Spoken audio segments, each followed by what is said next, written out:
বাজানো অনেক মানুষ অন্ধকার কবরে ঘুমাইয়া রইছে। দুনিয়াতে আসার সিরিয়াল আছে, যাওয়ার কোনো সিরিয়াল নাই। যেই দিন আমার আল্লাহ ডাক দিবে, যেই দিন আপনার হায়াত শেষ হইয়া যাইব, আমার আল্লাহ রাব্বুল আলামিনের হুকুম অনুযায়ী আজরাইল আলাইহিস সালাম আপনার আমার দেহ থেকে প্রাণ পাকে নিয়ে যাইব। এই দেহের মধ্যে যতদিন পর্যন্ত রূহ আছে, প্রাণ বাকি আছে, ততদিন পর্যন্ত আপনারে আমারে মানুষ সালাম দিব।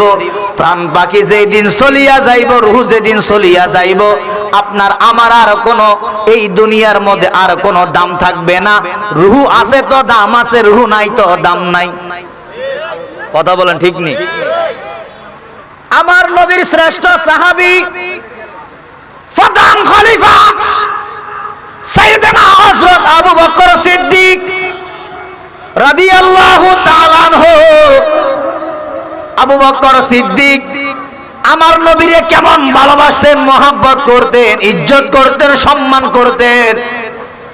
আমার দয়াল নবীজি আবু বকরকে কত ভালোবাসতেন। একদিকে আমার নবীজির শ্বশুর হলেন আবু বকর সিদ্দিক, আবার হলেন বন্ধু। একদিকে শ্বশুর আর একদিকে বন্ধু। আমার নবী বলে, সিদ্দিক আকবর, আপনি আমার হিজরতের সাথী, আপনি আমার দুনিয়ার বন্ধু এবং পরকালের বন্ধু। সুবহানাল্লাহ বলুন। দুনিয়াতে যে যারা ভালোবাসে, হাসর ময়দানে তার সাথে হাসর নাসর হইব। দুনিয়াতে আপনি যদি আমার নবীরে ভালোবাসেন রে, আউলিয়ায়ে কেরামদেরকে ভালোবাসেন, আল্লাহর কসম হাসর ময়দানে তাদের সাথে হাসর নসর হবে। সুবহানাল্লাহ বলুন। ওই সিদ্দিক আকবর আবু বকর সিদ্দিক ইসলাম জগতের প্রথম খলিফা, প্রধান খলিফা, নবীর শ্রেষ্ঠ সাহাবী হযরত আবু বকর সিদ্দিক রাদিয়াল্লাহু তাআলা। আমার নবীজির ইন্তেকালের পর আমার নবী যখন পর্দা করলেন, দুনিয়া ছেড়ে যখন নবীজি আমার চলে গেলেন, শরীয়তের দৃষ্টিতে নবীজি আমার ইন্তেকাল করছেন, হাকিকতের দৃষ্টিতে আমার নবী শরীরে এখনো জিন্দা। আমরারে দেখতেছে, আমরা দেখি না। কথা বলেন। নবীর দেহ মশা মাছি খাওয়া হারাম। ইমানদার মুমিন যারা, আল্লাহ ওয়ালা যারা, যারা আমার আল্লাহর রাজি খুশি করাইছে, আমার আল্লাহ যাদের প্রতি রাজি এবং খুশি আছে, আল্লাহি আল্লাহর কসম রে, যারা ইমানদার মুমিন আল্লাহ ওয়ালা, তাদের দেখো মাটি খাওয়া মাটির জন্য হারাম হইয়া যায়। ইমানদারের এত দাম, মুমিনের এত দাম।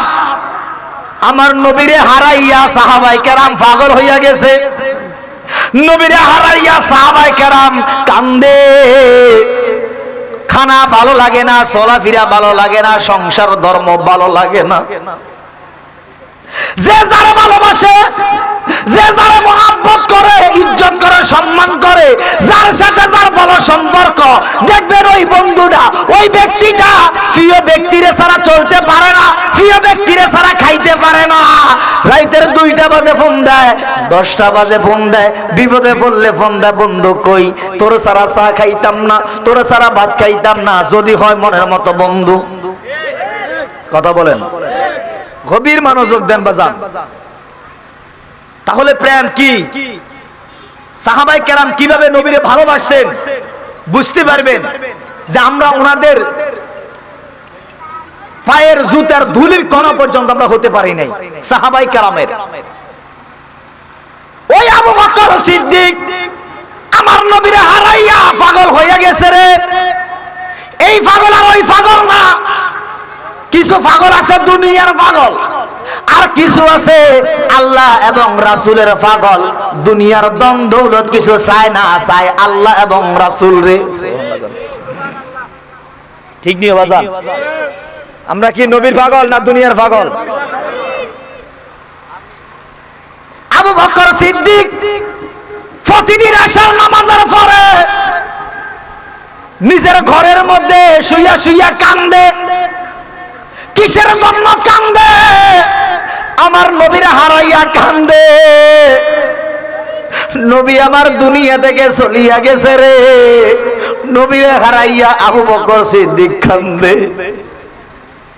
যেই দিন আমার দয়াল নবীজি দুনিয়া থেকে চলিয়া গেছে, পর্দা করছে, ওই দিন থেকে আবু বকর সিদ্দিকের খানা উল্টে গেছে, আর আমার আশ উল্টে গেছে। আমার নবীর প্রেমে, নবীর পাগল, নবীর প্রেমে সারাক্ষণ কান্দে। এশার নামাজ আদায় করিয়া বিছানার মধ্যে শুইয়া শুইয়া নবী নবী কইরা কান্দে। ফজরের নামাজের টাইম হইলে তাহাজ্জুদের নামাজ আদায় করিয়া ফজর নামাজ আদায় করে। ঘুমায় না ঘুমায় না, ঘুম চলিয়া গেছে। যেই ব্যক্তি তার প্রিয় মানুষটার হারা, ওই লোকটা দেখবে আর খাইতে ভালো লাগে না, চলাফেরা ভালো লাগে না, আরাম আয়াস ভালো লাগে না, যদি মনের মানুষটা চলিয়া যায়। বাজান রে, আবু বকর সিদ্দিক নবীরে হারাইয়া পাগল হইয়া গেছে। প্রতিদিন কান্দে। এইভাবে দিনের পর দিন যাইতেছে, রাতের পর রাত যাইতেছে।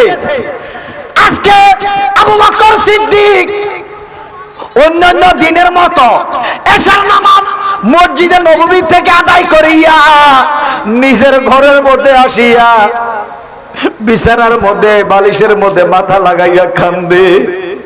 চোখের বাড়ি ফালাইয়া ফালাইয়া কান্দে। ডাক দিয়া গো নবী গো, ওই গো নবী, আপনারা তো এখন আর দেখি না। ইয়া রাসূলুল্লাহ, নবী গো, মসজিদে নববীর মধ্যে গেলে আপনারা দেখতাম, আপনি ইমাম হতেন, আমি আবু বকর সিদ্দিক মুসল্লি হইয়া আপনার পিছনে নামাজ আদায় করতাম। ইয়া রাসূলুল্লাহ, নবী গো, মসজিদে নববীর মধ্যে গেলে তো এখন আর আপনারা দেখি না, আপনার পিছনে নামাজ আদায় করতে পারতেছি না। নবী গো, আমি আবু বকরের আর ভালো লাগে না, কখন আমি আপনার কাছে যাব। আল্লাহু আকবার। এইভাবে কান্না করতে করতে, আল্লাহর কসম, আবু বকর সিদ্দিক কান্না করতে করতে চোখের পানিতে উনার বালিশটা ভিজিয়ে গেছে, জামা কাপড় ভিজা গেছে। কানতে কানতে, কান্না করতে করতে এক পর্যায়ে ক্লান্ত হইয়া চোখের মধ্যে ঘুমাইয়া গেছে। যখন চোখের মধ্যে ঘুমাইয়া গেছে রে, আবু বকর সিদ্দিক ঘুমের ঘরে লক্ষ্য করিয়া দেখে দুজাহানের বাদশা নবী, ইমামুল মুরসালিন, রাহমাতাল লিল আলামিন, শাফিউল মুজনাবিন, আল্লাহর বন্ধু আমার দয়াল নবীজি আবু বকর সিদ্দিকের ভাঙা ঘরের মধ্যে হাজির হইয়া গেছে। আবু বকর সিদ্দিকের ভাঙা ঘরে দয়াল নবী হাজির। যেই নবীর জন্য সিদ্দিক আকবর কান্না করতেছে, আমার নবীজি আবু বকর সিদ্দিকের ঘরে হাজির। নবী আমারে ডাক দিয়া কয়, আবু বকর, ও সিদ্দিক আকবর, কান্না করো কেন? কিসের জন্য কান্দো? টেনশন করো কেন? চিন্তা করো কেন? আমি দয়াল কামলে ওয়ালা নবী, আল্লাহর বন্ধু, ও আবু বকর সিদ্দিক, তোমার নবী তোমার ঘরের মধ্যে হাজির হইয়া গেছি। যে যারে ভালোবাসে, যে যারে নিয়ে কল্পনা করে, আল্লাহর কসম, ঘুমের ঘরে, ঘুমের মধ্যে স্বপ্নে তারে দেখে। আপনি যে জিনিসটার লই কল্পনা করবেন, এটা আমার চোখের মধ্যে ভাসবো, ঠিক নেই? নবীর লয়া কল্পনা করেন, মক্কা মদিনা লয়া কল্পনা করেন, দেখবেন আপনার চোখের সামনে মক্কা মদিনা ভাসে, দয়াল নবীর চেহারা মোবারক দেখবেন। সুবহানাল্লাহ। আবু বকর সিদ্দিক ঘুমের ঘরে দয়াল নবীরে দেখতে পাইয়া আমার নবীরে সালাম দিলেন। আপনারা বলেন, আসসালাতু আসসালামু আলাইকা ইয়া রাসূলুল্লাহ, আসসালাতু আসসালামু আলাইকা ইয়া হাবিবাল্লাহ। আল্লাহু আকবার।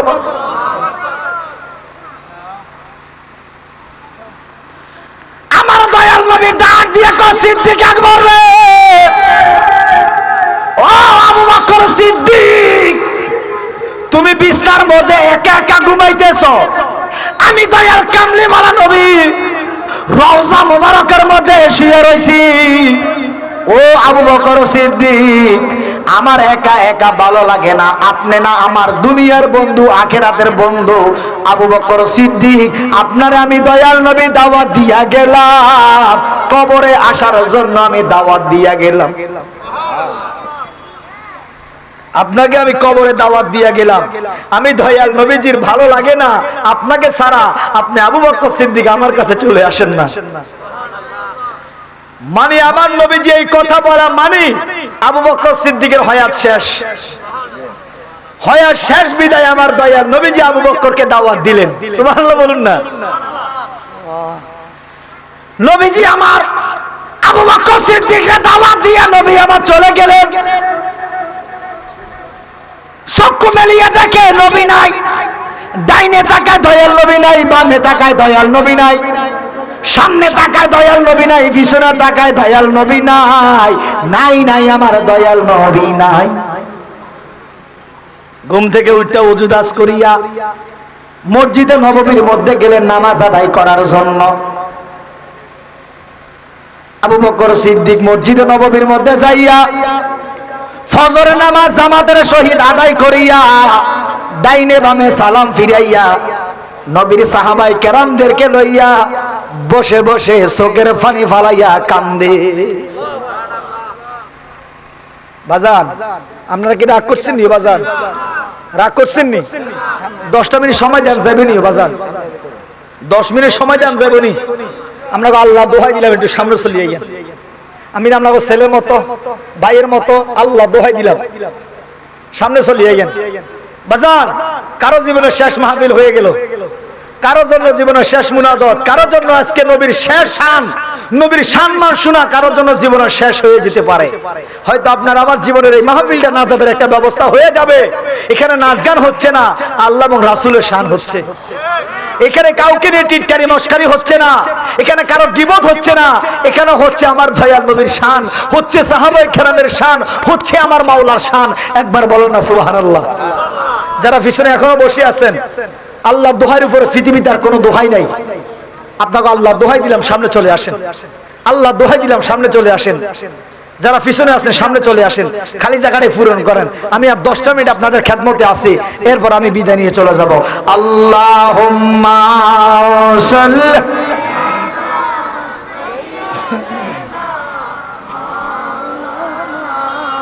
মুহাম্মাদ ওয়ালা আলি সাইয়্যিদিনা। তবে আজকে মাহফিল কমিটিকে একটা কথা বলতে হয়, সেটা হলো তাদের মনে হয় কি অভিজ্ঞতার অভাব নাকি তাদের অবহেলা। আজকের মাইকটা আমার মনে হয় না ভালো মাইক পড়ছে দে, রাগ করে আর গোসা করে মাইক ফাটার।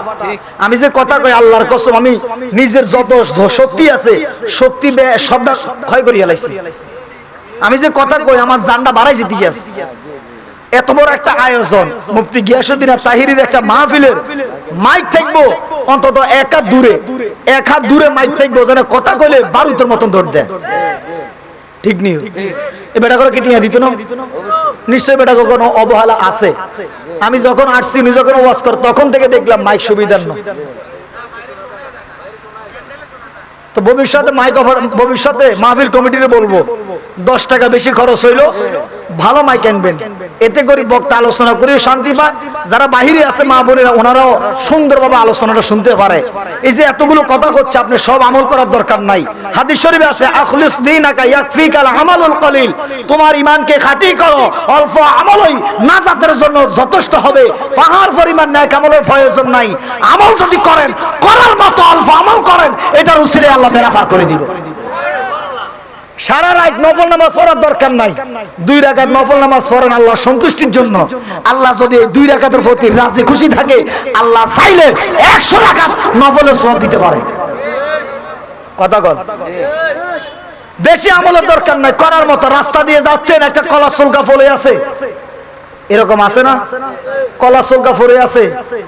আপনি যদি চিন্তা করেন আমার একজন মুসলমান ভাই এই কলা সলকার মধ্যে পড়ে পাও ভেঙে ফেলবে, হাত ভেঙে ফেলবে, ব্যথা পাইবে, আঘাত পাইবে, আপনি মুসলমান হিসাবে, মানুষ হিসাবে যদি এটা চিন্তা করে কলা সলকাটা রাস্তা থেকে সরাইয়া দেন, আল্লাহর কসম, হয়তো আল্লাহ আপনার এই ভালো কাজের উসিলা হাসর ময়দানে আল্লাহ আপনার বেড়া পার করে দিবেন। কখন যে আল্লাহ কারে মাফ করি দেয়, কোনটার উসিলা আল্লাহ ছাড়া কেউ জানে না। কথা কোন ঠিক কিনা?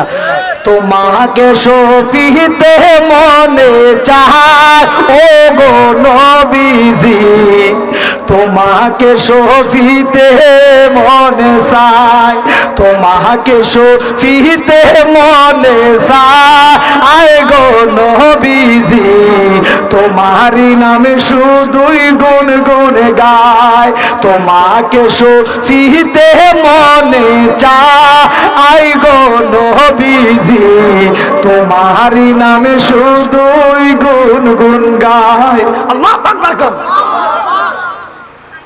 নবী গো, আমার যা কিছু আছে নবী গো, আমি সবকিছু আপনাকে ছবি দিতে মনে চায়। নবী গো, আমি সারাক্ষণ আপনার নামটা গুনগুন করে গাইতে মনে চায়। সুবহানাল্লাহ কইতেন না? মানে কবি বলতেছে, লেখক বলতেছে, নবী গো আমার যা আছে সবকিছু আপনাকে ছবি দিতে মনে চায়। আপনার সম্মান সারাক্ষণ এই মুখ দিয়ে গুনগুন করে গাইতে মনে চায়। সুবহানাল্লাহ কইতেন না?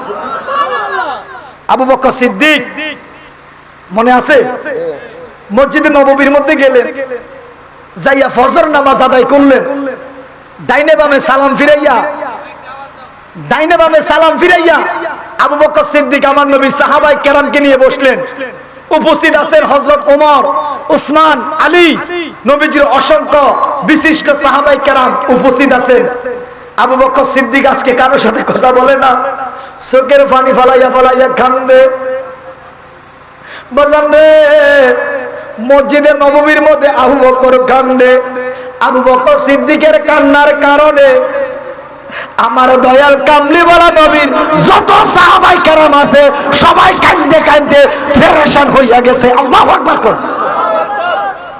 আচ্ছা, আপনার সামনে যদি আপনার মা কান্দে, বাবা কান্দে, কান্নার কারণ কি এটা জানতে হবে না, আপনার চোখ থেকে অটো পানি বের হবে। ঠিক নিও।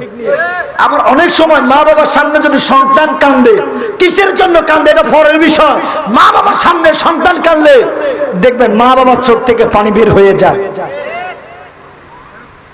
আবু বকর সিদ্দিক কান্দে, আমার নবীর সকল সাহাবায়ে কেরাম কান্দে, ওমর, উসমান, আলী কান্দে। ওমরে ডাক দিয়া কয়, আবু বকর সিদ্দিক, ভাই সিদ্দিক আকবর, কান্দেন কেন? কিসের জন্য কান্দেন? কেউ কি আপনারা গালি দিছেনি? আপনারা আঘাত করেছেনি? আপনারা কেউ গালি দিয়েছে, আঘাত করছে? আমার কাছে বলেন, আমি তার দেহ থেকে গর্দানটা আলাদা করে দিব। কেমন আশিক ছিলেন, কেমন প্রেমিক ছিলেন। আবু বকর সিদ্দিক বলে, না, আমারে কেউ গালি দেয় নাই, আমারে কেউ আঘাত করে নাই, আমারে কেউ কষ্ট দেয় নাই, তাহলে কান্দেন কেন? আমি কাঁদতেছি আজকে রাত্রে আমার দয়াল নবীজি আমি আবু বকরের ঘরের মধ্যে হাজির হয়ে আমার সাথে দেখা দিয়েছেন। আমার দয়াল নবী আমার ঘরে আসে, আমি আবু বকরের দাওয়াত দিয়ে গেছে। কিসের দাওয়াত? আমার দয়াল নবীর কদমে যাওয়ার জন্য, খেদমত করার জন্য দয়াল নবী দাওয়াত দিয়ে গেছে। নবী কি আপনারা দাওয়াত দিছে কখনো? দেখা কি পাইছেন? নবী দেখা পাইতে চান কি চান না? যদি চান তাহলে নিশিরাতে উঠেন, তাহাজ্জুদের নামাজ আদায় করেন, নামাজের মুসল্লায় বসে নবীর উপরে দুরূদ পড়েন, আল্লাহর জিকির করেন, দেখবেন আমার নবীর দেখা একদিন না একদিন হয়ে যাবে। ভালো নেক আমলের মাধ্যমে নবীর দেখা হবে। ওযু করে ঘুমান, পাক পবিত্র হয়ে ঘুমান, না পাক অবস্থায় কখনো ঘুমাবেন না। না পাক অবস্থায় ঘুমাইলে যা দেখবেন সবকিছু শয়তানে দেখাবে আপনারা। কারণ ফাঁকে ফাঁকে বন্ধু হয়, ফাঁকে ফাঁকে দুষ্ট হয়, না ফাঁকে না ফাঁকের সাথে সম্পর্ক হয়। কথা বলেন। এখন ওমরে ডাক দিয়া বলে, আবু বকর, দয়াল নবী দাওয়াত দিয়ে গেছে, এটা তো ভালো খবর, কান্দেন কেন? কয়, আমি কান্না করতেছি এই কারণে, আজরাইল কেন দেরি করতেছে আমার রূহ নেওয়ার জন্য? আজরাইল কেন আসে না আমার রূহ নেওয়ার জন্য? আজরাইল আসলে আমার রূহটা লইয়া গেলে আমি তো দয়াল নবীর কদমে যাইতে পারি। আজরাইলে যত তাড়াতাড়ি আসবে আমি তত তাড়াতাড়ি আমি দয়াল নবীর খেদমতে চলে যেতে পারবো। এখন আমার নবীর শ্রেষ্ঠ সাহাবী ফাদান খলিফা হযরত আবু বকর সিদ্দিক ডাক দিয়া কয়, ওমর ও উসমান আলী শুনো, আমার মনে হয় আমি বেশিক্ষণ বাঁচবো না। দয়াল নবী যেহেতু আমারে দাওয়াত দিয়ে গেছে, আমার মনে হইতেছে আমার হায়াত শেষ হইয়া গেছে। সুবহানাল্লাহ, আমার হায়াত কি শেষ। তাহলে কি করা যায়? আবু বকর ডাক দিয়ে বলে, ওমর, উসমান আলী, তোমাদের কাছে আমার কিছু ওসিয়ত। আমি মরে গেলে, আমার মরার পরে, আমার ইন্তেকালের পরে তোমরা আমার ওসিয়ত গুলো কি পালন করবা? সবাই বলে ইনশাআল্লাহ আমরা আপনার ওসিয়ত পালন করব। আবু বকর সিদ্দিক রাদিয়াল্লাহু তাআলা ডাক দিয়ে বলে, ওমর, উসমান আলী শোনো, আমার ইন্তেকালের পরে আলীও, ও আলী, তোমার ব্যাপারে আমার দয়াল নবী বলেছিলেন, আনা মাদিনাতুল ইলমি ওয়া আলিয়ুন বাবুহা, আমি নবী হইলাম ইলমের শহর, ওই শহরের দরজা হলো আমার আলী। জোরে বল সুবহানাল্লাহ। যে আলী হলেন খাতুন জান্নাত মা ফাতেমার স্বামী, হাসান হোসেনের বাবা, পাক পাঞ্জাতনের সদস্য, আহলে বায়াতের সদস্য। উচ্চ আওয়াজে বলেন সুবহানাল্লাহ। আলীও, আমি আবু বকর ইন্তেকালের পরে তোমার এই দুই হাত দিয়া আমার দয়াল নবীরে গোসল করাইছো তুমি, তোমার কপাল ভালো, তকদির ভালো, তোমার হাত দিয়ে দয়াল নবীরে গোসল করাইছো। আলী ফারবারি, আমি আবু বকরের ইন্তেকালের পরে তোমার এই হাত দিয়া আমি আবু বকরের জীবনের শেষ গোসলটা করাইতে। মাওলা আলী বলে, কবুল করলাম, মঞ্জুর করলাম, আপনার দরখাস্ত কবুল হইছে। আল্লাহ যদি আমার হায়াতে বাঁচাইয়া রাখে, আমার এই হাত দিয়া আপনি আবু বকর সিদ্দিকের শেষ গোসলটা আমি মাওলা আলী করাইয়া দিব।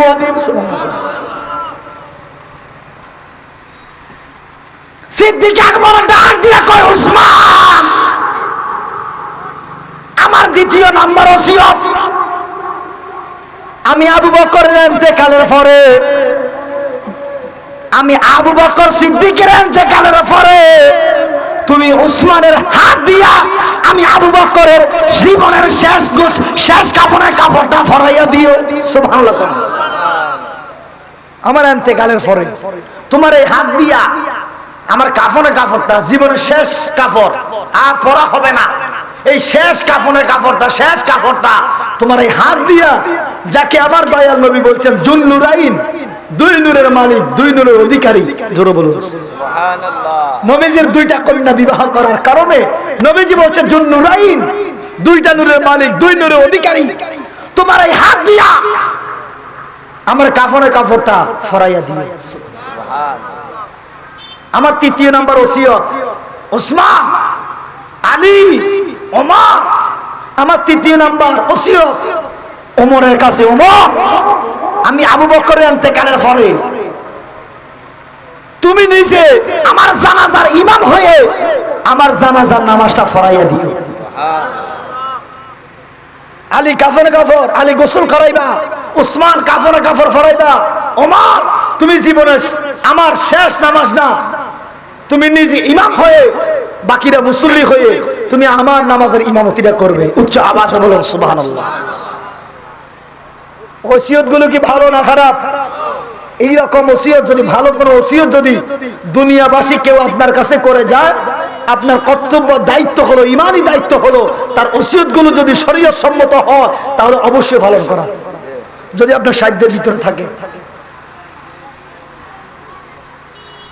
সিদ্দিক আকবর ডাক দিয়ে বলে, আলী, তোমার কাছে আরেকটা দরখাস্ত, তুমি পাক পাঞ্জাতনের সদস্য, আহলে বায়াতের সদস্য, ফাতেমার স্বামী, হাসান হোসেনের বাবা। আলী, তুমি আমার দয়াল নবীর ভালোবাসো, তুমি আমার দয়াল নবীর কাছে কাছে থাকো।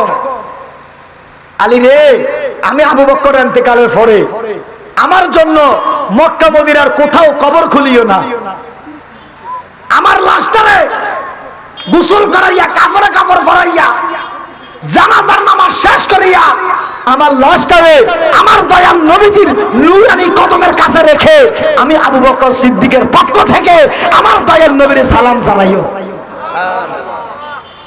কি সুবহানাল্লাহ কইতেন না?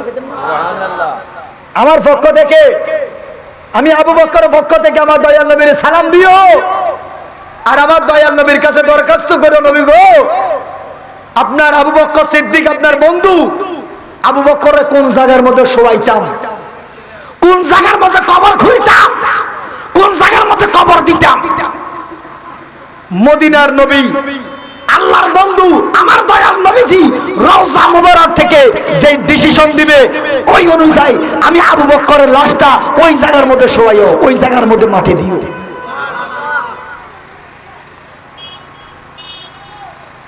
আবু বকর সিদ্দিক ইন্তেকাল করলেন, ফরন ইন্না লিল্লাহি ওয়া ইন্না ইলাইহি ফরননি আপনারা।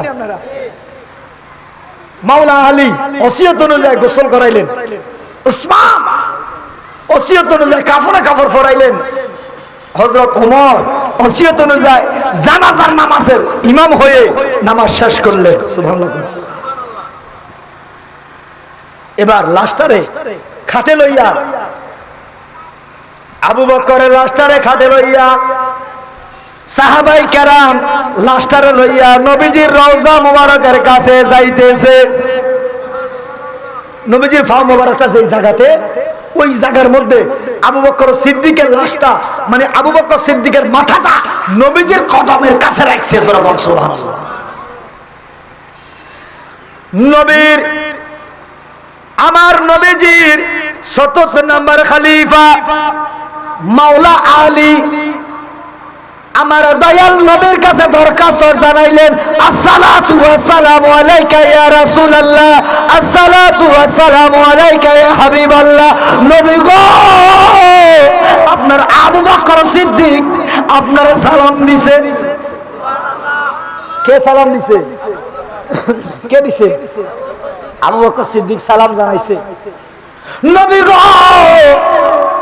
আপনার আবু বকর সিদ্দিক ওসিয়ত করিয়া গেছে লাশটা যেন আপনার কদমের কাছে রাখি। নবী গো, আপনি দয়াল নবীর রওজা মুবারক থেকে সিদ্ধান্ত জানান আপনার বন্ধু আবু বকর সিদ্দিকরে কোন জায়গার মধ্যে শোয়াইতাম। সুবহানাল্লাহ। আপনার বন্ধু আবু বকর সিদ্দিকরে কোন জায়গার মধ্যে শোয়াইতাম, কোথায় মাটি দিতাম। একবার দরখাস্ত করলেন, রওজা মুবারক থেকে কোনো সারা শব্দ আসে না। মাওলা আলী হতাশ হয়ে গেলেন, রওজা মুবারক থেকে কোনো আওয়াজ আসে না কেন? কারণ তাদের ঈমান বিশ্বাস ছিল নবীজি একটা সিদ্ধান্ত জানাবেন। সুবহানাল্লাহ কইতেন না? দ্বিতীয়বার আবার দরখাস্ত করলেন, ইয়া রাসূলুল্লাহ, নবী গো, কিছু কারণ আছে। এক নম্বরে কারণ হলো এই মাহফিলটা গত বছর আমি আসছিলাম নি, আপনারা আমার ভালোবাসছেন বিদায় আবারও এই বছর আপনাদের খেদমতে আসছি।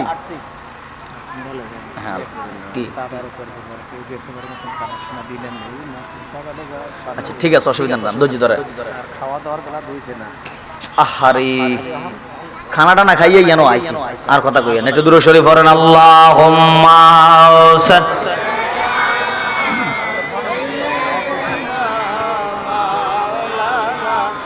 মোহাম্মদ ওয়া আলা আলি সাইয়্যিদিনা মোহাম্মদ, আল্লাহুম্মা সাল্লি আলা সাইয়্যিদিনা মাওলানা মোহাম্মদ ওয়া আলা আলি সাইয়্যিদিনা।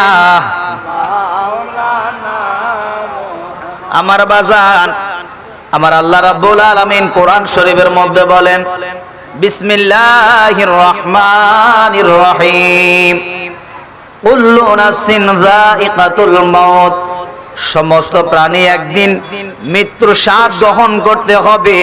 2 দিন আগে কিংবা 2 দিন পরে। বলেন আমরা কবরে যেতে হবে কিনা? বাজান কবরে যাইতেন না? এতগুলো মানুষ কবরে কি যাইবেন না?